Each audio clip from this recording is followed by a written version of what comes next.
The red sand of Xerion Prime crunched under Jake Morrison's boots as he moved through the rocky wasteland. The hot wind carried strange smells that made his nose wrinkle. Behind him, 2 other soldiers followed quietly. Lisa Hayes checked her, scanner every few steps, while Ryan Cole kept his rifle ready. "Heat signature ahead," Lisa whispered into her radio.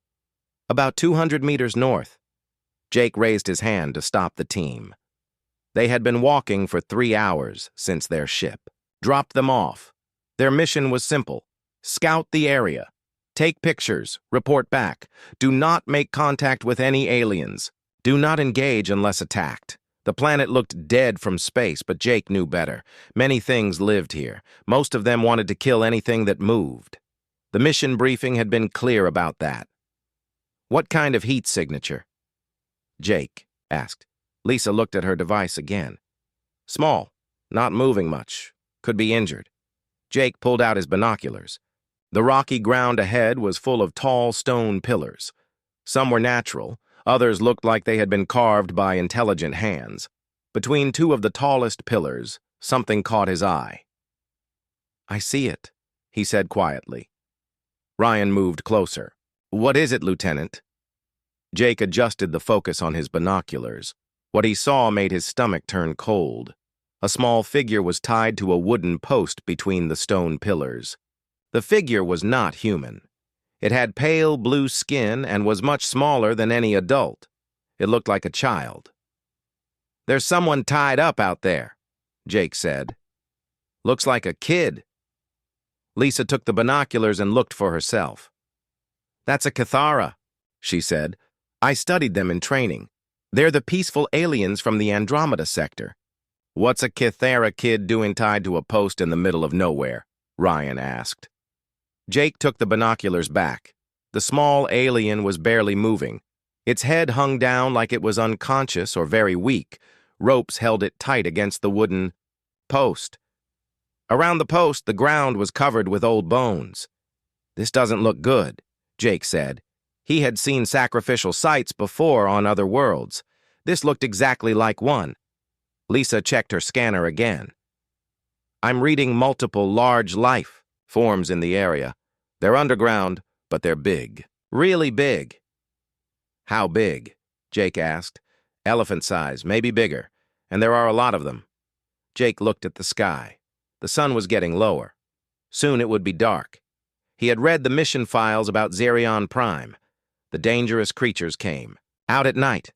During the day, they stayed in caves and tunnels under the ground. "We need to move," Ryan said. "Our orders are clear. No contact with aliens." Jake stared at the small figure tied to the post. Every instinct told him to walk away. Follow orders. Complete the mission. But he could not stop looking at the child. "Lieutenant," Lisa said, "what are we doing?" Jake had been a soldier for 8 years. He had followed orders that he did not like before. He had walked away from situations that bothered him. But this was different. This was a child tied up and left to die. "How far to our pickup point?" he asked. 12 kilometers southeast, Lisa answered. "And how long until our ride comes?" 18 hours. Jake made his decision. "We're going to get that kid." Ryan stepped forward. "Sir, our orders specifically say no contact with alien populations. If we interfere with their religious practices, it could cause a diplomatic incident." "Religious practices?" Jake's voice got louder. "They tied a child to a post and left it for monsters to eat. That's not religion. That's murder." Lisa looked nervous. "Jake, if command finds out we disobeyed direct orders, we'll all face court-martial." Jake started walking toward the stone pillars. "Then we better make sure the kid survives to make it worth it." His team followed him, but he could hear them talking quietly behind him. They were scared. Not of the creatures or the danger. They were scared of what would happen when their superiors found out they had broken orders. As they got closer, Jake could see the alien child more clearly. It was definitely young, maybe equivalent to a human 10-year-old. Its skin was pale, blue, and seemed to shimmer in the fading sunlight. It wore simple white clothing that was torn and dirty. The ropes around its wrists and ankles had cut into its skin. The smell hit them when they were 50 meters away. Death. Old death and new death mixed together. The bones around the post were not all old. Some still had pieces of flesh on them. "This is a feeding ground," Lisa whispered. "They bring sacrifices here regularly." Jake pulled out his knife and approached the post. The alien child's eyes were closed, but it was breathing. When Jake touched its arm to check for injuries, the child's eyes snapped open. Jake had never seen eyes like these before. They were large and completely black, like looking into deep space. The child stared at him for a moment, then started making soft crying sounds. "It's okay," Jake said gently, even though he knew the child could not understand him. "We're here to help." He started cutting the ropes.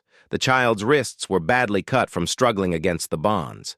Jake worked quickly but carefully. Behind him, Lisa and Ryan were watching the surrounding area for threats. "Jake," Ryan called out. "Lisa's scanner is going crazy. Something big is moving underground. Multiple contacts." "How long until they surface?" Jake asked, still cutting. "Ropes, I don't know. Could be minutes, could be hours." Jake freed the child's hands and moved to work on the ankle ropes. The child was too weak to stand on its own. When Jake touched its leg, he felt how thin it was. The child had not eaten in days. "Got it," Jake said as the last rope fell away.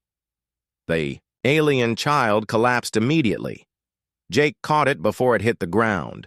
The child weighed almost nothing. Jake could feel its heart beating very fast against his chest. "We need to get out of here," Lisa said.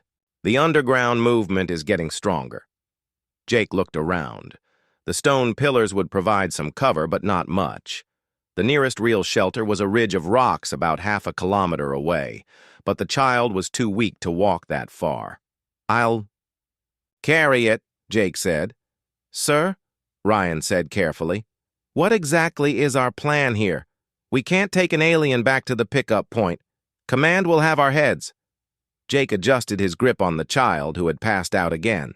"First we keep it alive, then we figure out the rest." The ground under their feet started to vibrate slightly. Something was moving in the tunnels below them. Something big. "Move!" Jake ordered.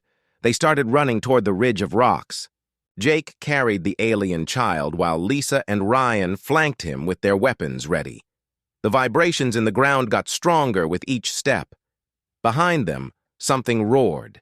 It was a sound Jake had never heard before, deep and hungry and angry. It was the sound of a predator that had just discovered its meal was gone. "Faster!" Jake called out. The ridge was still 300 meters away when the first creature broke through the ground behind them. Jake did not look back, but he heard Lisa gasp. "What is it?" he called out. "Big," she answered. "Really big. And it has friends." More roars echoed across the wasteland. The creatures were surfacing all around the feeding ground. Jake could hear them sniffing and growling as they searched for the missing sacrifice. The team reached the rocks just as the sun disappeared behind the horizon. Darkness fell over Xerion Prime like a curtain, and in that darkness, hungry things began to hunt. The rocks provided some shelter, but Jake knew it would not be enough. The alien child lay unconscious in his arms, breathing in short, quick gasps. Her skin felt cold, despite the warm night air. "Set up a perimeter," Jake ordered quietly. "Lisa, see what you can do about communication with the kid. Ryan, check our supplies." Lisa pulled out her translation device and started adjusting settings. "This might take a while. The Cathara language is complex and I only have basic training files." Ryan counted their rations and water. "We have enough food for 3 days if we're careful. Water for 2 days, maybe less in this heat." Jake looked down at the child. She was so small and fragile. Her people had tied her up and left her to die. The thought made him angry. "What kind of species abandons their own children?"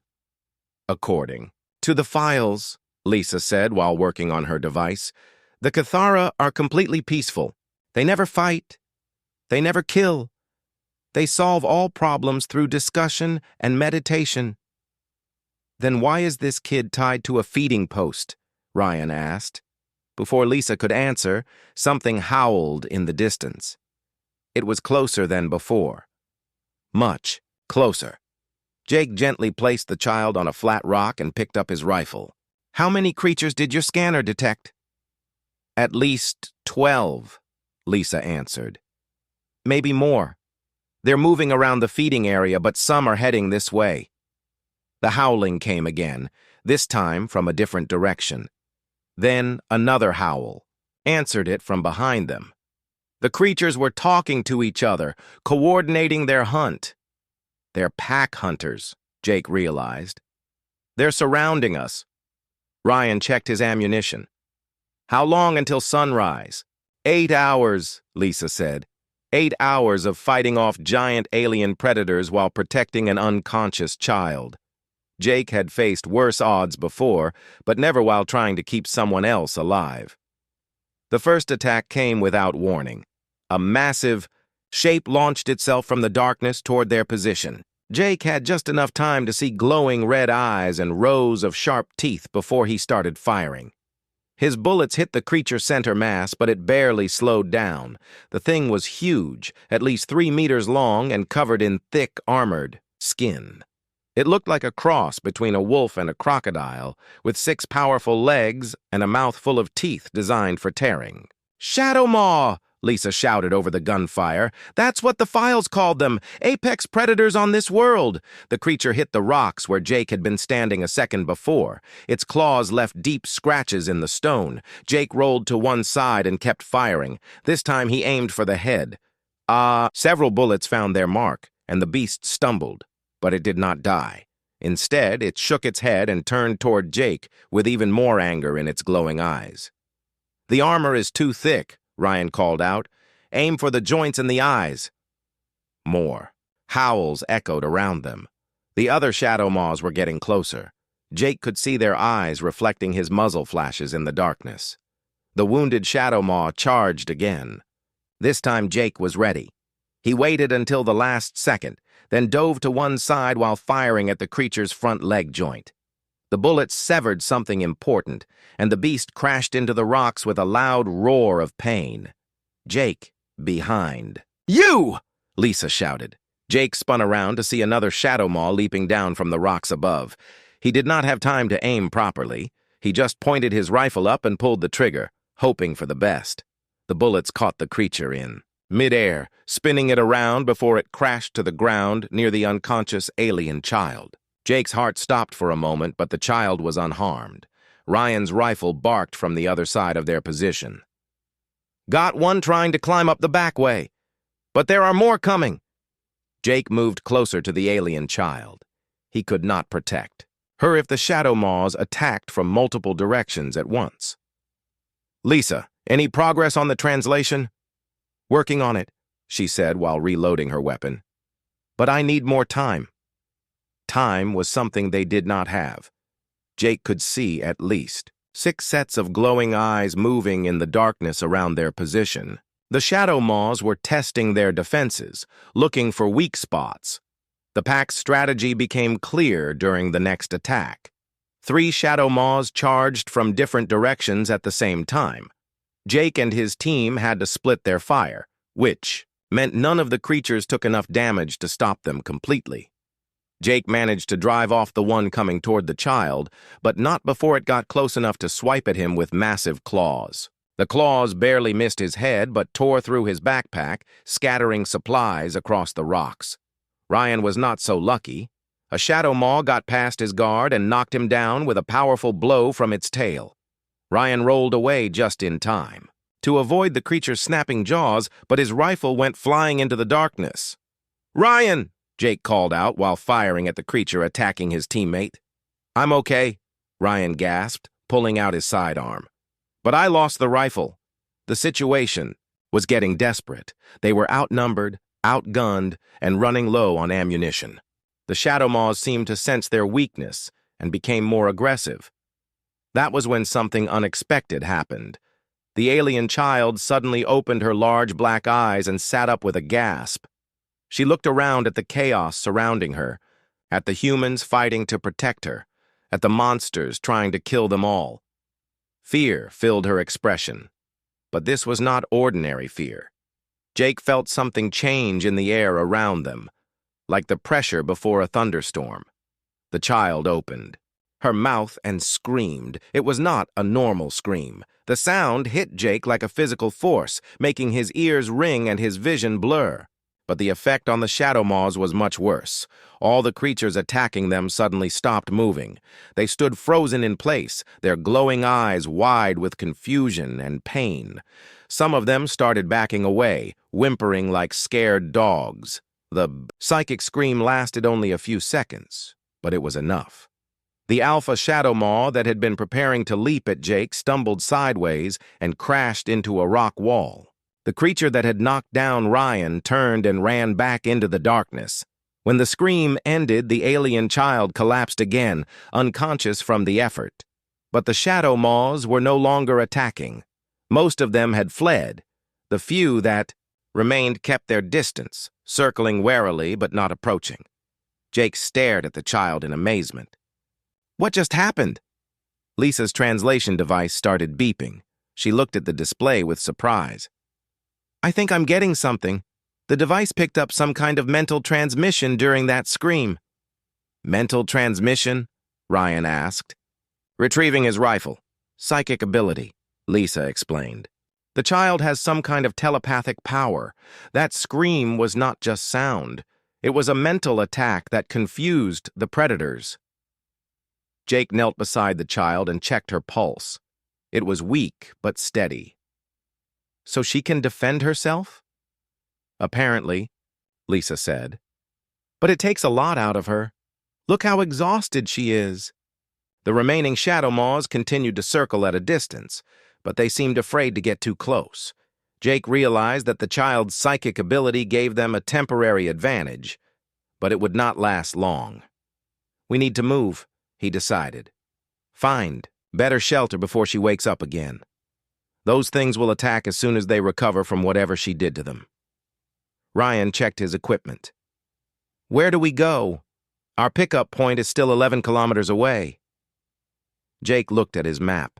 There was an old mining facility about 3 kilometers northeast. It might have buildings they could defend more easily than these rocks. "We head for the mining station," he said.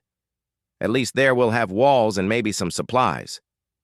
He gently picked up the alien child again. She felt even lighter than before, as if using her psychic ability had drained her physical strength as well. "What do we call her?" Ryan asked as they prepared to move out. Lisa checked her translation device again. According to this, her name is something like Zara. At least, that's the closest human equivalent. "Zara," Jake repeated quietly. The name seemed to fit the small, brave child who had saved their lives with her scream.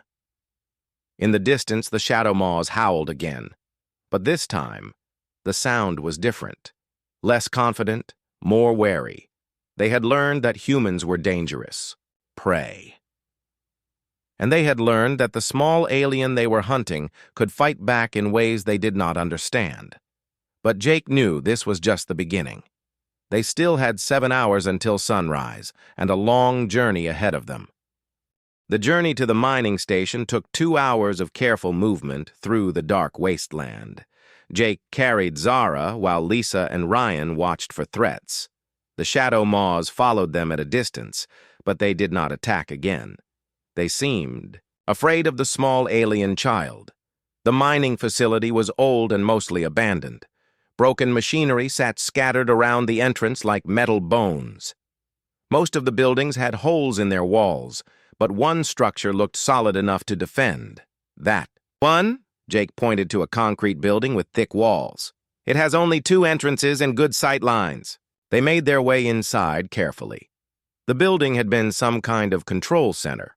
Old computer screens lined the walls, and there were several rooms with heavy doors. Ryan found a first aid kit in one of the offices. Jake laid Zara on a clean table in the main control room. She was still unconscious, but her breathing looked better. Lisa started working on her translation device while Ryan checked their defensive positions. I'm getting more words now, Lisa said. The device recorded some of her psychic transmission. I think I can build a basic vocabulary. Jake cleaned the cuts on Zara's wrists where the ropes had been. The wounds were not deep, but they needed attention. As he worked, he noticed something strange about her skin. It shimmered slightly, like it had tiny scales that caught the light. She's different from the Cathara in our database, he observed. Lisa looked up from her device. Different how? The skin texture. And look at her hands. Jake gently lifted one of Zara's arms. Her fingers were longer than normal Cathara hands, and there were small markings on her palms that looked like tattoos. Those might be genetic markers, Lisa said. Some alien species mark their children to show family lines or special abilities. Ryan returned from checking the building. Perimeter is secure for now. I found some old mining equipment that might be useful. But we have a problem. What kind of problem? Jake asked. I saw lights in the sky while I was on the roof. Ships. They're flying search patterns over the area where we found her. Jake felt his stomach drop. Cathara ships? Has to. B, they're looking for something. Or someone. Lisa's translation device beeped.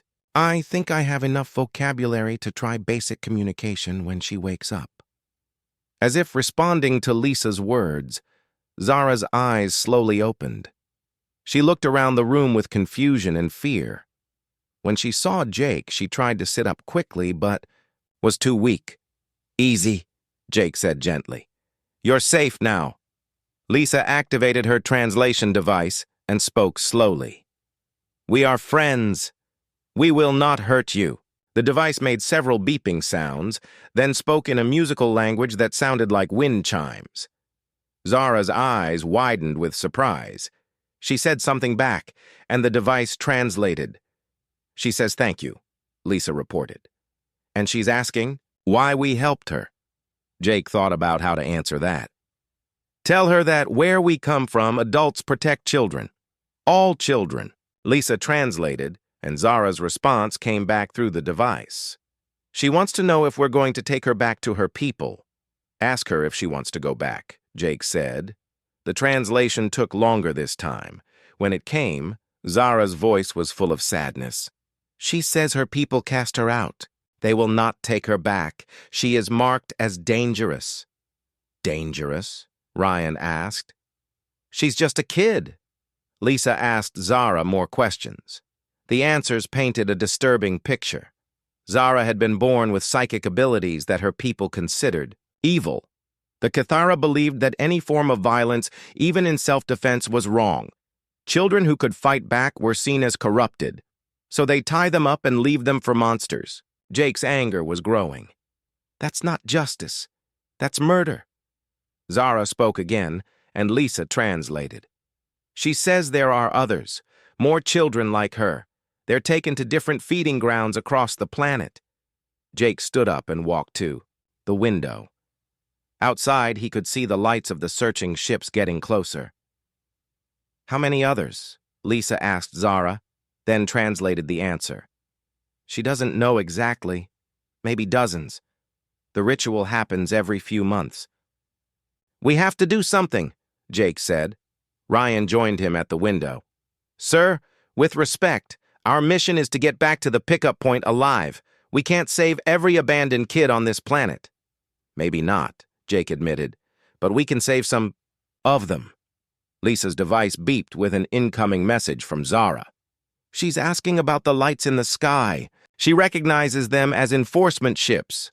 Enforcement? Jake asked. She says they come after the rituals to make sure the sacrifices were completed properly.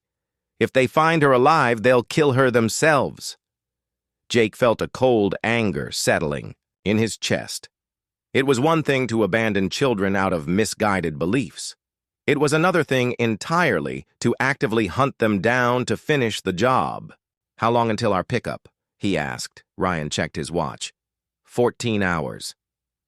And how far is the nearest feeding ground where other children might be? Lisa asked Zara, who pointed northeast. The translation device said, 2 hours walk, but very dangerous. Many shadow maws. Jake made his decision. We're going to get them. Sir, Ryan protested. That's suicide. We barely survived one pack of shadow maws, and now we have Cathara ships hunting us too. Those ships are hunting Zara, Jake corrected. They don't know about us yet. We still have the element of surprise. Lisa looked worried. Jake, even if we could rescue more children, what then? We can't take them all back to human space. Jake thought about that. She was right. Their ship could not carry a bunch of alien children, and bringing them to human space would create a diplomatic crisis. But then he had another idea. What if we don't take them to human space? He said. What if we find somewhere they can hide until they're old enough to protect themselves? Zara had been listening to their conversation through the translation device. She spoke up, and Lisa translated. She says there are rumors about adult outcasts who live in the deep caves, Cathara who were cast out years ago and survived. A hidden community? Jake asked. She's not sure if it's real, but some of the children whisper about it before they're taken for the rituals. Ryan was checking his equipment. Even if this community exists, how do we find it? Lisa asked Zara more questions. The answer came back with excitement in the alien child's voice. She says the adult outcasts sometimes leave signs near the feeding grounds, symbols that only the marked children are taught to recognize. Symbols? Jake asked. Zara, carefully, climbed down from the table and walked to the dusty floor. Using her finger, she drew a complex pattern in the dirt. It looked like a star with curved lines connecting the points. That's the sign of the hidden ones, Lisa translated. If we see this symbol near a feeding ground, it means adult outcasts are watching. Jake studied the symbol. It gave him hope that they might be able to save not just Zara, but other children as well. Maybe even find them a safe place to live. The lights outside were getting brighter. The Cathara ships were almost overhead. We need to move, Jake said. If those ships have scanners, they'll detect our heat signatures soon. Ryan gathered their equipment, while Lisa helped Zara prepare for travel. The alien child was still weak, but she insisted she could walk short distances. Where do we go? Lisa asked. Jake looked at his map. The nearest feeding ground was northeast, but that was probably where the ships would search first. There was another one further away to the south. We circle around to the southern feeding ground, he decided. It's further, but less obvious. As they prepared to leave the mining station, Zara grabbed Jake's arm and spoke urgently. Lisa translated quickly. She says the southern ground is different. It's where they take the children who fight back the most, the ones who are most dangerous. Jake understood what that meant. The children at the southern feeding ground would be the strongest, the most likely to survive long enough to be rescued. They were also the most likely to have powerful psychic abilities like Zara. Outside, the Cathara ships were beginning their search of the mining facility. Jake and his team slipped out the back entrance just as the first ship's spotlight swept across the building they had been hiding in. The hunt for the abandoned children was about to begin. The southern feeding ground was worse than Jake had imagined. 3 wooden posts stood in a triangle formation, and all 3 had children tied to them. 2 of the children were not moving. The third was struggling weakly against the ropes. Jake felt sick looking at the scene. These were just kids, left to die because they were different from what their people wanted them to be. 2 are already dead, Ryan whispered through his binoculars. But the third one is still alive. Lisa checked her scanner. Heavy underground movement. Lots of shadow maws down there, and the Cathara ships are only about 10 minutes behind us. Jake studied the area around the feeding ground. The posts were in the center of a wide clearing surrounded by rocky hills. There was no cover between their position and the children. If they ran out there, they would be completely exposed. We need a distraction, Jake said. Something to draw the shadow maws away from the posts.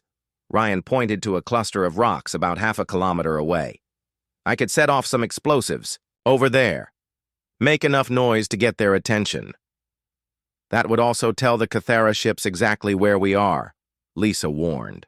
Jake thought quickly. They needed to save the living child, but they also needed to avoid being caught by the enforcement, ships, and they still had to find the symbols that might lead them to the hidden community. Zara, he said, turning to the alien child, can you use your psychic ability again?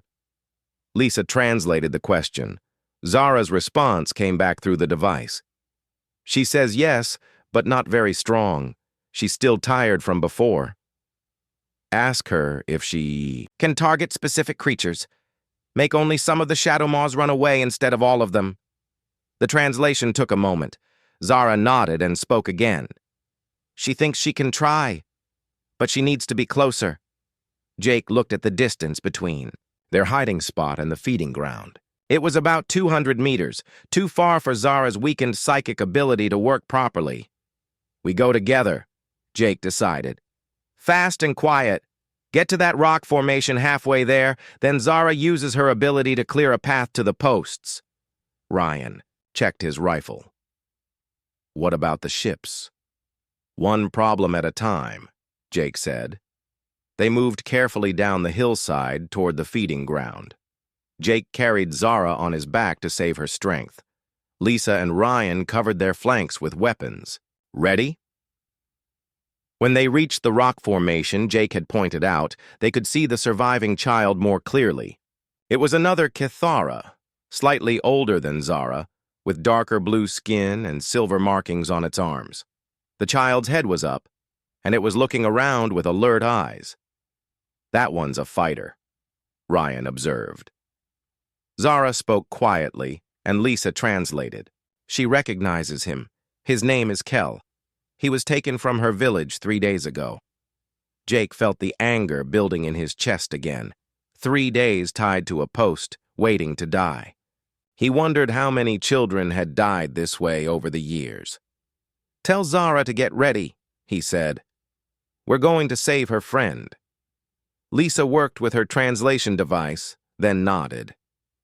She's ready. She says she'll try to confuse the shadow maws in the eastern section first.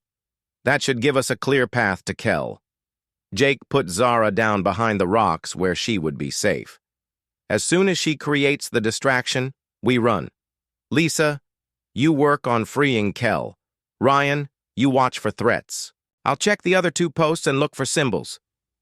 Zara closed her large black eyes and concentrated. After a moment, she opened her mouth and made a soft humming sound. It was not the powerful scream from before, but Jake could feel something happening in the air around them. From the eastern edge of the feeding ground came the sound of confused growling and movement. Several shadow maws emerged from underground tunnels, but instead of hunting, they seemed lost and disoriented. Go, Jake whispered. They sprinted across the open ground toward the posts. Kel saw them coming, and his eyes went wide with surprise. Jake had never seen a Kithara expression before, but he was pretty sure this one meant hope. Lisa reached Kel first and started cutting his ropes with her knife. Easy, she said, even though the child could not understand her. We're here to help. Jake ran to the other 2 posts. Both children were dead, probably for hours. But at the base of one post, scratched into the stone, he found what he was looking for, the star symbol Zara had drawn, with fresh marks around it. Lisa, there are symbols here, he called out. The hidden community is watching this place. Ryan was scanning the area with his rifle. Whatever Zara did is wearing off. The shadow maws are getting their focus back. Lisa finished freeing Kel and helped him stand. The older child was weak, but in better shape than Zara had been. He said something in the Kithara language, and Lisa's device translated it. He says thank you, and he's asking about the other children. Jake looked back at the 2 dead children on their posts. There was nothing they could do for them now, but maybe they could prevent more deaths like this. Tell him we're going to find the hidden community, Jake said. Ask him if he knows the way. Lisa translated, and Kel's response was longer this time. He says he's heard stories. The hidden ones live in the deep caves to the west, but the entrance is secret and protected. Protected how? Jake asked. Tests, challenges. Only the marked children can pass them. Jake was about to ask more questions when Ryan shouted a warning. "Ships incoming! 3 of them coming in fast!" Jake looked up to see the Cathara enforcement ships descending toward the feeding ground. Their bright searchlights swept across the area, looking for any sign of interference with the ritual. "Back to the rocks!" Jake ordered. "Move!" They ran back toward their hiding place, but the ships were faster. The lead ship's spotlight found them when they were still 50 meters from cover. A voice boomed from the ship's speaker system, speaking in the Cathara language. Lisa's device translated automatically. "Halt! You are interfering with sacred law. Release the condemned child immediately." Jake kept running. "Not a chance." The ship fired a warning shot that hit the ground near their feet. The blast threw dirt and rocks everywhere, but did not hurt anyone. "Next shot will not miss," the translated voice warned. They reached the rocks just as the other 2 ships moved to surround their position. Jake realized they were trapped. The ships could easily destroy their cover if they wanted to. But then, something unexpected happened. From caves in the hillsides around the feeding ground, new figures emerged. They were adult Cathara, but different from the ones Jake had seen in the mission files. These aliens moved with purpose and confidence. They carried strange weapons that glowed with blue energy. The lead enforcement ship immediately changed direction to face this new threat. The voice from the speaker now sounded angry and surprised. "Outcasts, you dare return to sacred ground?" One of the adult aliens stepped forward and raised a device that amplified his voice. He spoke in Cathara, and Lisa's device translated. "These children are under our protection. Leave now or face the consequences." "You have no authority here," the ship responded. "These children are condemned by law. Your laws are wrong," the adult alien replied. "We reject them." Jake watched in amazement as more adult Cathara emerged from hiding places around the feeding ground. There were dozens of them, all carrying weapons and moving with military precision. "The hidden community," Lisa whispered. "They're real." Zara spoke excitedly, and the translation device picked up her words. "She says those are the marked guardians, the adults who were cast out but survived. They've been secretly rescuing children for years." The standoff between the ships and the guardians continued for several tense minutes. Jake could see that the enforcement ships were outnumbered, but they had superior firepower. Then Kel did something that changed everything. The older Cathara child stood up despite his weakness and walked out into the open area between the 2 groups. He raised his hands and spoke in a clear, strong voice. Lisa's device translated his words. "I am Kel, son of the peaceful path. I reject your condemnation. I choose to live." As he spoke, his hands began to glow with the same blue energy as the guardian weapons. The light grew brighter and brighter until it was visible even in the daylight. Zara gasped and pointed. "She says he's awakening. His power is manifesting fully." The enforcement ships backed away from the glowing child. Even through the translation device, Jake could hear the fear in the pilot's voice. "Impossible. The child is too young for full manifestation." "Your rituals have failed," the Guardian leader called out. "The children grow stronger despite your attempts to destroy them. Soon all our people will see the truth. The lead enforcement ship fired one more warning shot, but it fell short of Kel's position. Then all 3 ships turned and flew away rapidly. Jake stared in amazement as the adult Cathara Guardians approached their position. These were not the helpless pacifists from the mission files. These were warriors who had learned to fight for what they believed in. The Guardian leader reached their hiding place and spoke directly to Jake in perfect English. "Human warrior, we have much to discuss." The Guardian leader was tall for a Cathara, with deep blue skin marked by silver scars that looked like battle wounds. His name was Thies, and he had been leading the hidden community for over 20 years. You have done something remarkable. Human, Thais said as they walked toward the cave entrance. In our culture, only family members are supposed to care about abandoned children. Strangers never interfere. Jake looked back at Zara and Kel, who were walking with Lisa and Ryan.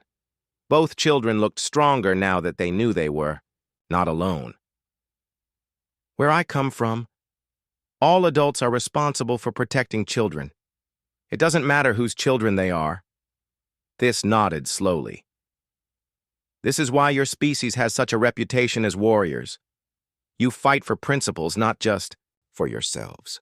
The cave entrance was hidden behind a waterfall that fell from high rocks above.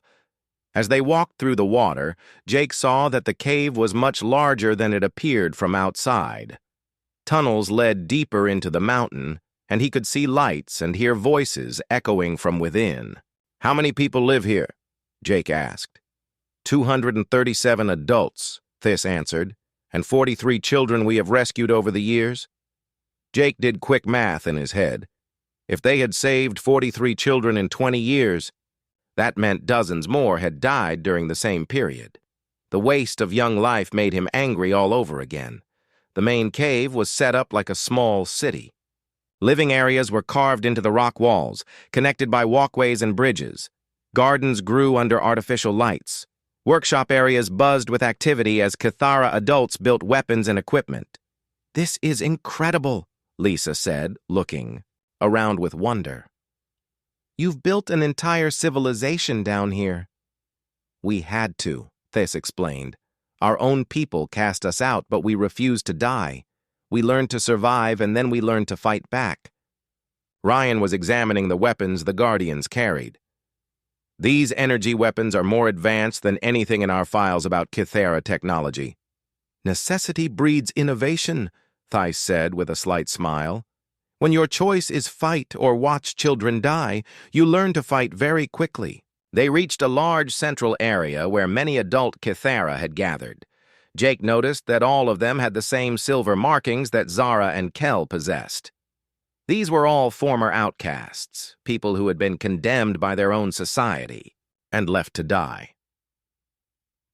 An older female Cathara approached them. Her name was Vess, and she was the community's healer. She immediately began examining Zara and Kel, checking their injuries and general health. They will recover fully, Vess announced after her examination. But they have been through terrible trauma. It will take time to heal their minds as well as their bodies. Jake watched as other rescued children came to meet Zara and Kel. The reunion was emotional, with many tears and happy sounds. Some of the children had been here for years and had grown into strong young adults. How do you keep finding the children? Jake asked Thys. The feeding grounds are spread across the planet. We have watchers, Thys explained. Volunteers who live near the surface and monitor the ritual sites. When enforcement ships bring new children, our watchers send signals. But we cannot save them all. The risks are too great, and we do not have enough warriors. Lisa looked up from her translation device, which she had been using to talk with some of the children. They're telling me about other sites, places where dozens of children are taken at once during major ceremonies.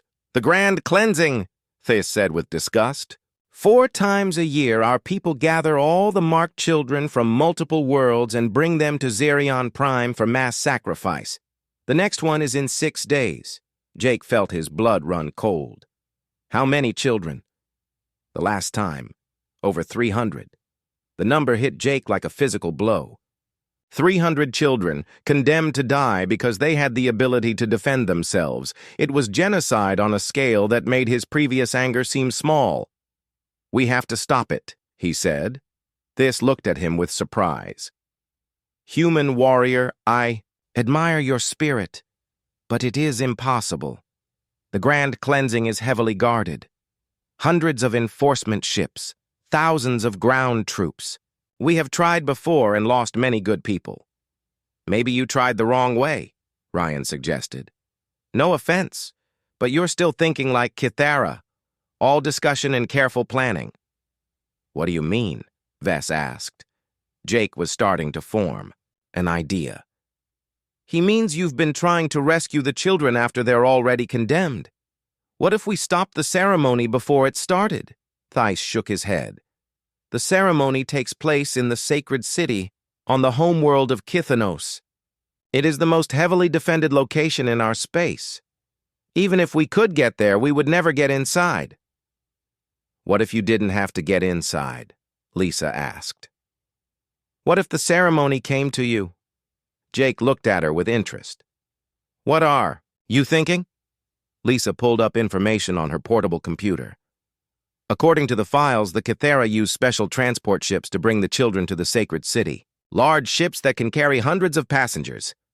If we could intercept one of those ships, Ryan began. We could rescue all the children at once, Jake finished. Instead of saving 3 or 4 at a time, we save hundreds. Thais was quiet, for a long moment, thinking. Around them, other Guardians had gathered to listen to the conversation. Jake could see hope and fear fighting in their expressions. The transport ships are heavily armed, Thys finally said, and they travel with military escorts. How heavily armed? Jake asked. Thys described the ship specifications. Jake realized that while the Kythera ships had powerful energy weapons, they were designed to fight other Kythera ships. They might not be prepared for human military tactics. What if we contacted my command? Jake suggested. Told them what was happening here? My people don't like genocide either. Would they help? Vess asked. Jake thought about it. Officially, humans were supposed to stay out of internal alien affairs. But when those affairs involved the systematic murder of children, he was pretty sure his superiors would make an exception. I think they would, he said, especially if we could prove what's happening. Lisa was already working on her computer.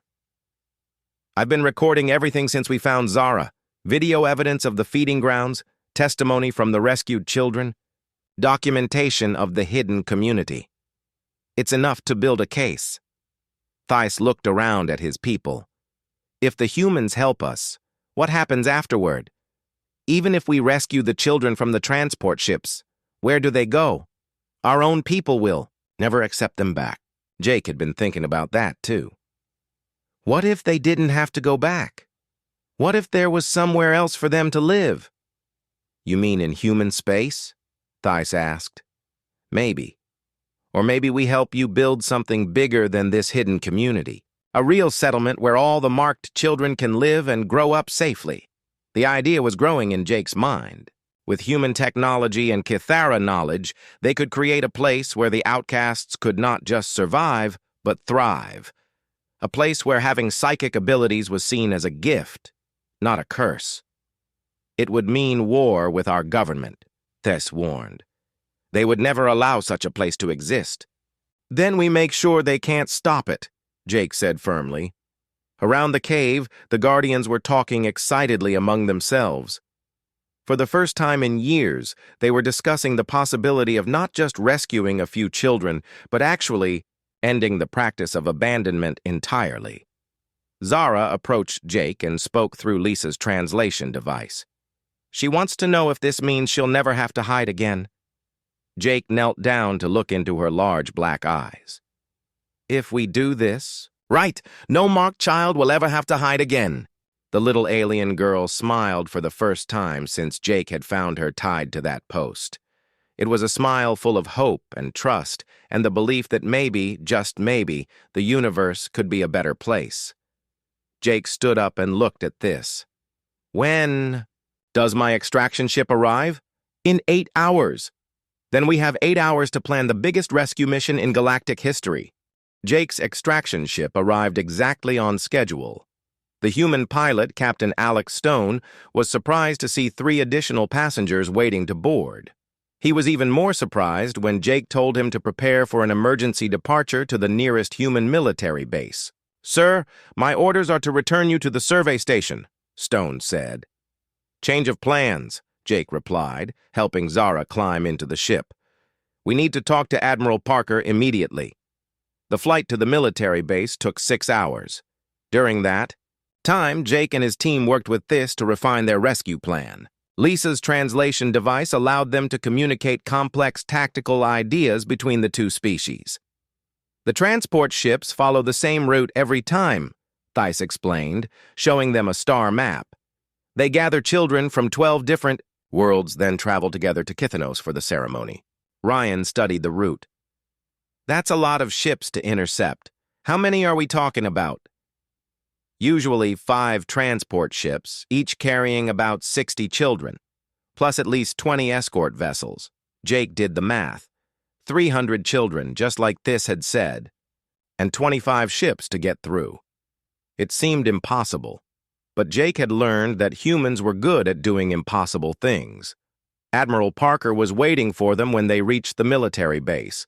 She was a tough woman with gray hair and sharp eyes that missed nothing. Jake had served under her before and knew she would listen to the facts before making any decisions. "Let me understand this correctly, Lieutenant," she said, after reviewing Jake's report. "You're asking me to authorize a military operation against a peaceful alien species to rescue children who are being legally executed under their own laws." "Yes, ma'am," Jake said without hesitation. "And you want to do this based on the testimony of 2 alien children and a group of outcasts who are considered criminals by their own government." "The evidence speaks for itself, Admiral. We have video recordings of the feeding grounds. Documentation of systematic child murder. This isn't about their laws. This is about genocide." Admiral Parker looked at the data on her computer screen. The images from the feeding grounds were disturbing, even for a military officer who had seen many terrible things. "What exactly are you proposing, Lieutenant?" Jake activated the holographic display and showed her their plan. "We intercept the transport convoy here, at the junction of 3 star systems. It's far enough from Cathara space that we can claim jurisdiction under galactic humanitarian law. And then what? We can't just steal 300 alien children. We offer them sanctuary," Jake explained. "Give them a choice. Return to their people and face execution, or come with us to a safe place where they can live freely." Theiss stepped forward. "Admiral, my people have been planning to build a new settlement for years. With human technology and protection, we could create a home for all the marked children, a place where they would be safe and could use their abilities to help others." Admiral Parker studied the alien leader carefully. "And what guarantee do I have that these children won't become a threat to human space? These psychic abilities you describe could be dangerous." Zara spoke up through Lisa's translation device. "We only want to protect people, not hurt them. The humans showed us that warriors can be protectors too."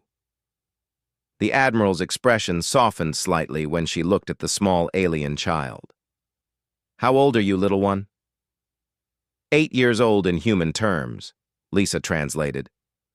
"And your people were going to execute you for having defensive abilities?" Zara nodded sadly.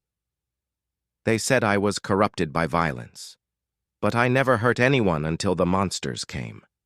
Admiral Parker was quiet for several minutes, reading through all the evidence Jake had collected. Finally, she looked up at Jake with a serious expression. This operation would require significant military resources, ships, personnel, supplies, and it would definitely cause a diplomatic crisis with the Cathara government. "Yes, ma'am," Jake acknowledged. "On the other hand, we can't ignore systematic genocide, especially when it involves children, and these psychic abilities might actually be valuable for defense against some of the hostile species we've encountered." Jake waited while the Admiral made her decision. He could see her weighing the military necessity against the political consequences. "I'm authorizing a limited rescue operation," she finally said. 3 ships, volunteer crew only. If we can intercept the convoy and offer sanctuary to the children without starting a war, we'll do it." Jake felt relief flood through him. "Thank you, Admiral." "Don't thank me yet, Lieutenant. You're going to be commanding this mission. If it goes wrong, it's your responsibility." Over the next 3 days, Jake worked with military planners to organize the rescue operation. They would use 2 fast attack ships and 1 large transport vessel. The attack ships would disable the Cathara escorts, while the transport ship evacuated the children. The volunteer crew was easy to find. When word spread about the mission, more than half the base personnel asked to be included. Jake chose experienced fighters who understood the risks. This and several other Guardians joined the mission to help communicate with the rescued children. Their knowledge of Kythera technology would also be valuable for disabling the transport ships without harming the passengers. Zara and Kel insisted on coming too, despite Jake's concerns about bringing children into danger. "They need to see that we're like them," Zara explained through the translator. "Marked children who found protectors. It will help them trust you." Lisa supported her argument. "She's right. The rescued children will be terrified. Seeing Zara and Kel safe and happy might be the only thing that convinces them to come with us." The interception point was a 3-day journey from the human base. Jake used the travel time to drill his crew on the rescue procedures. Everything had to go perfectly. They would only get one chance. On the morning of the 4th day, their sensors detected the Kythera convoy approaching. 5 large transport ships in a tight formation, surrounded by 20 escort vessels, just as this had predicted. "All ships, this is Commander Morrison," Jake announced over the radio. "Remember, we're here to save children, not start a war. Disable only. No lethal force unless absolutely necessary." The human ships moved into position. They had the advantage of surprise and superior tactical coordination. The Kythera ships were not expecting an attack in neutral space. Jake's ship, the Defender, approached the lead transport vessel while the other human ships engaged the escorts. The Kythera ships were confused at first, unsure why they were being attacked by humans. "This is the Kythera vessel's sacred duty," came a transmission. "You are interfering with a religious convoy. Withdraw immediately or face consequences." Jake opened a channel to respond. "This is Commander Morrison of the human military. We are here to offer sanctuary to any children who wish to leave your convoy. We will not interfere with any who choose to stay." The response was immediate and angry. "Those children are condemned criminals.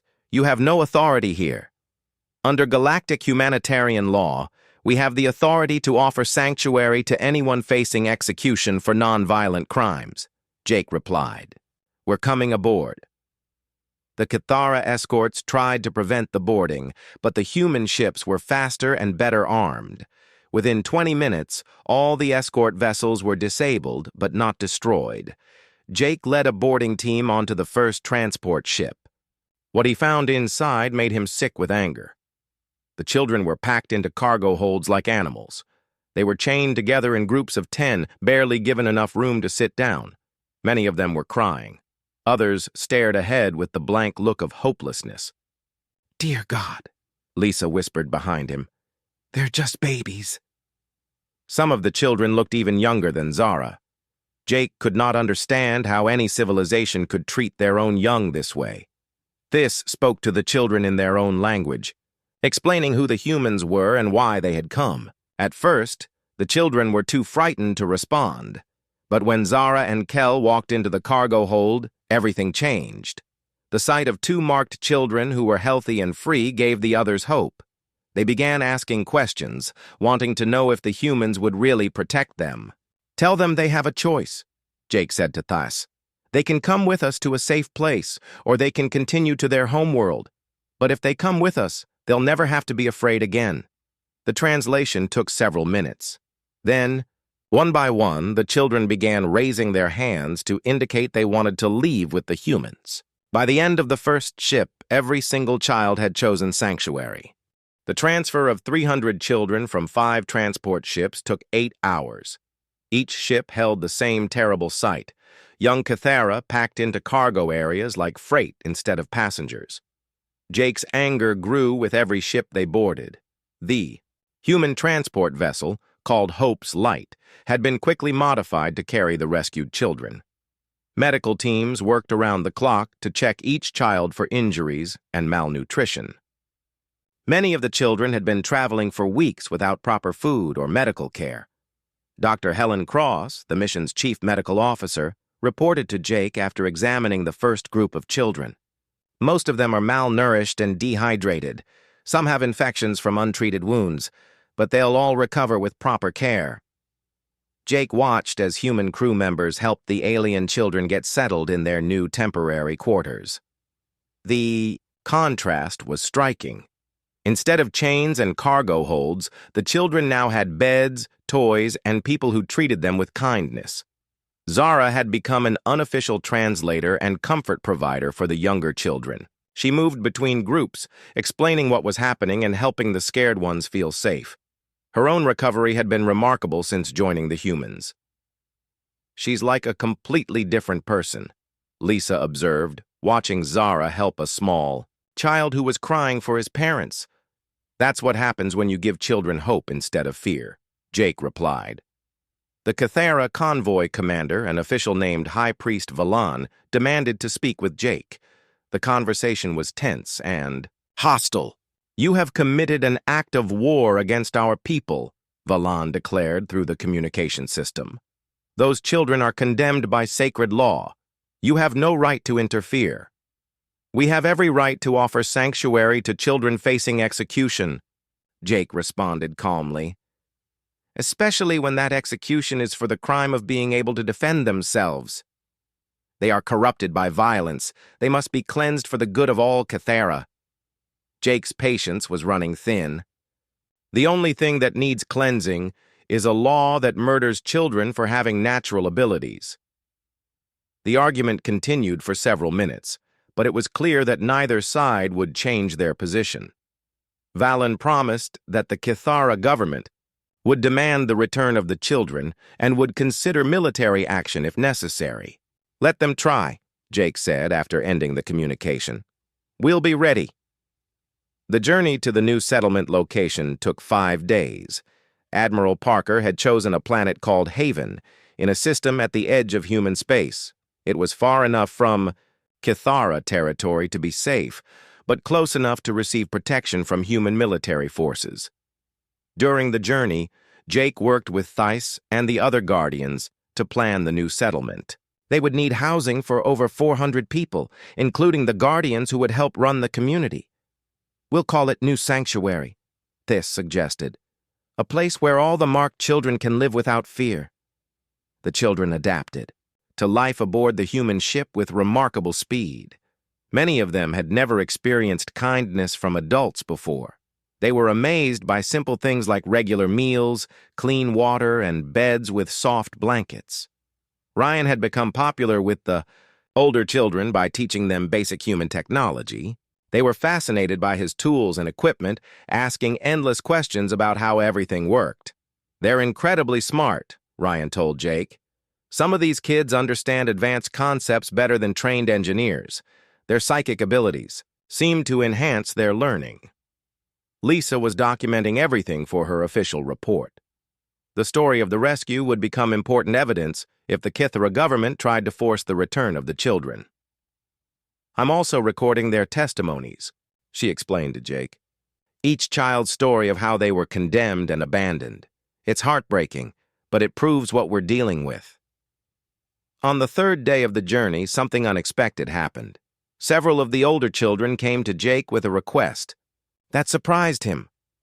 "They want to learn how to fight," Zara translated. "Not to hurt people, but to protect others like you protected them." Jake was not sure how to respond. These children had been condemned for having defensive abilities, and now they wanted to develop those abilities further. "What do you think?" he asked Thais. The Guardian leader considered the question carefully. "On Cathanos, children with abilities are taught to suppress them, to be ashamed of them. But here, they could learn to use their gifts responsibly." Jake made a decision that would change everything. "We'll teach them, not just fighting but protection, the difference between a warrior and a bully, how to use strength to help others instead of hurting them." The training sessions became a highlight of each day. Jake and his crew taught the children basic self-defense, while Thys and the Guardians helped them develop their psychic abilities in positive ways. The results were amazing. Children who had been terrified and helpless began to stand taller and speak with confidence. They learned that their abilities were not curses to be hidden, but gifts to be used wisely. One of the older children, a boy named Tren, showed particular promise as a leader. He had been condemned for organizing other marked children to resist their capture. Under Jake's guidance, those same leadership skills blossomed. He reminds me of myself at that age, Jake told Lisa. Stubborn, protective of others, unwilling to back down from bullies. Is that good or bad? Lisa asked with a smile. Depends on who's asking, Jake replied. On the fourth day, they received an urgent message from Admiral Parker. The Kythera government had formally protested the rescue operation and was demanding the immediate return of all children. They had also sent a fleet of warships toward human space. How many ships? Jake asked during the video call. 50 vessels, including 3 dreadnoughts, the Admiral replied. They're not just asking for the children back. They're preparing to take them by force. Jake felt a familiar anger building in his chest. Let them come. We didn't save these kids just to hand them back to their executioners. I agree, but we need to be smart about this. I'm sending additional ships to reinforce Haven, but it will take time for them to arrive. Thais overheard the conversation and approached Jake with concern. Human Commander, my people are not warriors like yours. If the Kythera military comes to take back the children, most of my guardians will not be able to fight effectively. Then, we'll teach them, Jake said simply. Just like we're teaching the children. The idea of training peaceful aliens for combat was unusual, but Jake was learning that unusual situations required unusual solutions. The Guardians had courage and determination. With proper training and human weapons, they could become effective defenders. The crash course in military tactics began immediately. Jake and his crew worked with the adult Guardians to teach them everything from basic rifle handling to small unit tactics. The Guardians learned quickly, motivated by the knowledge that they were protecting their rescued children. It's strange, Thais admitted during one training session. All my life I was taught that violence was evil, but learning to fight to protect others feels right. There's a difference between fighting because you enjoy it and fighting because you have to, Jake explained. Warriors fight so that others don't have to. When they finally reached Haven, Jake was amazed by what Admiral Parker had prepared. The planet was beautiful, with green forests and clear rivers. Temporary shelters had already been constructed, and supplies were waiting for the new settlers.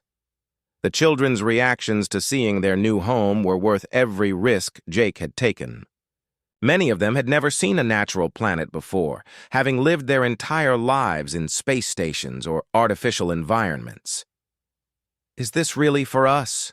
Zara asked, staring at the landscape with wonder. It's your home now, Jake told her. For as long as you want it to be. But even as the children celebrated their new freedom, Jake knew the real test was coming. The Kythera fleet would arrive within days, and when they did, he would have to prove that some things were worth fighting for. The Kythera fleet arrived at Haven 3 days after the settlement was established. 50 ships appeared at the edge of the star system, their weapons powered but not yet firing. Jake watched from the command center as Admiral Parker's reinforcements took defensive positions around the planet. They're requesting communication, reported Lieutenant Commander Sarah Mills, the communication officer who had arrived with the reinforcements. Put them through, Jake ordered.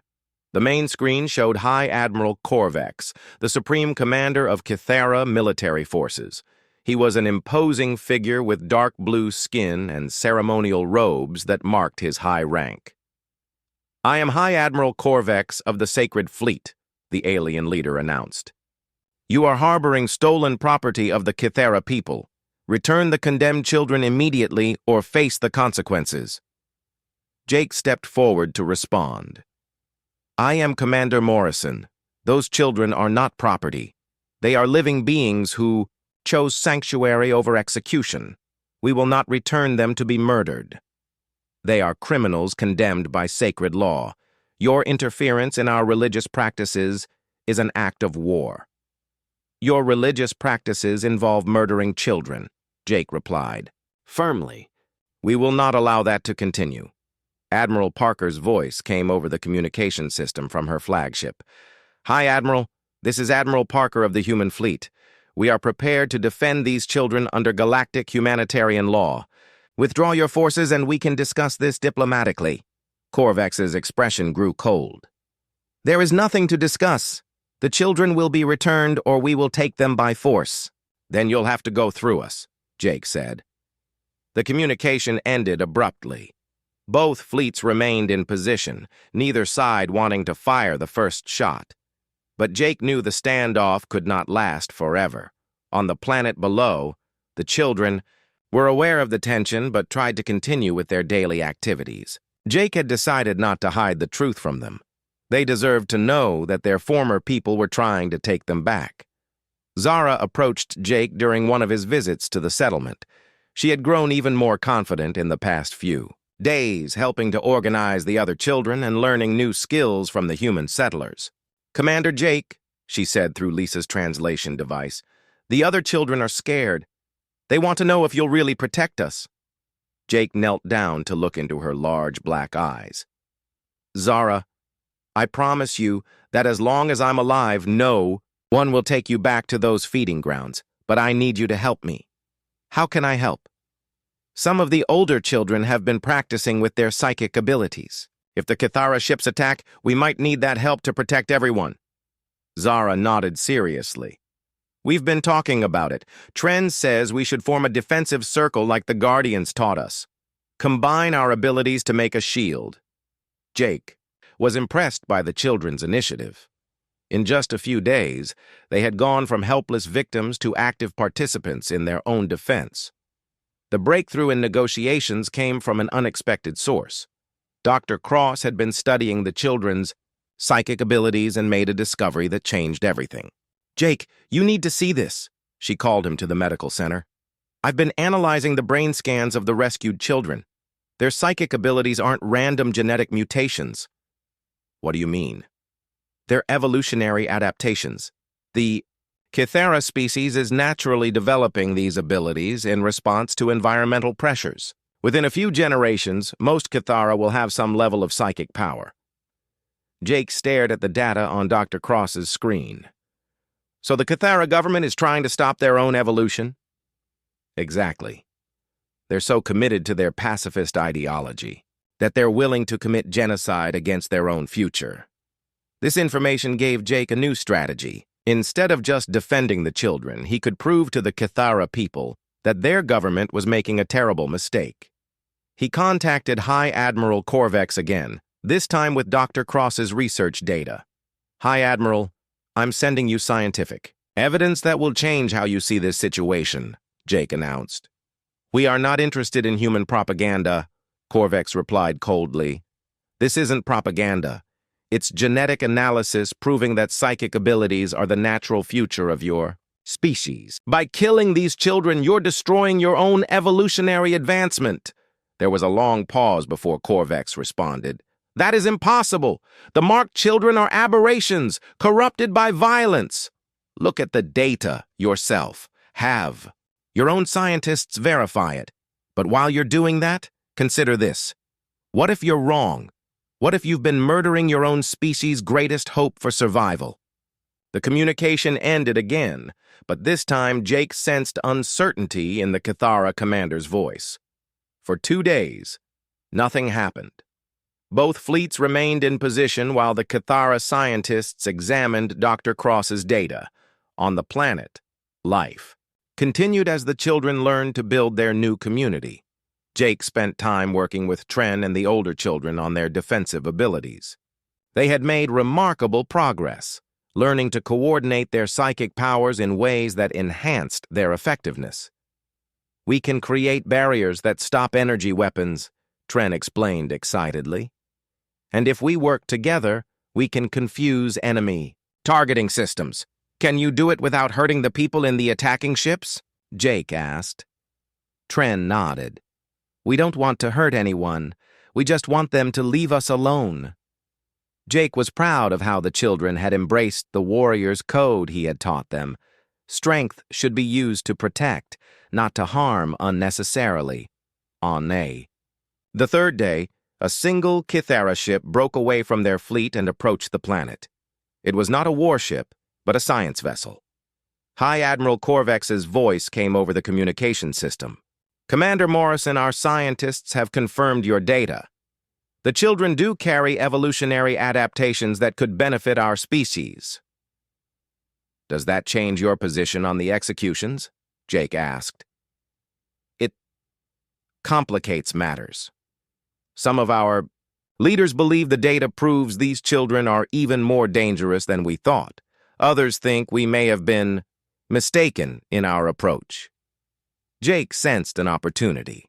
"High Admiral, what if there was a way to prove that psychic abilities can be used for peace instead of violence? Would that change minds in your government? What do you propose?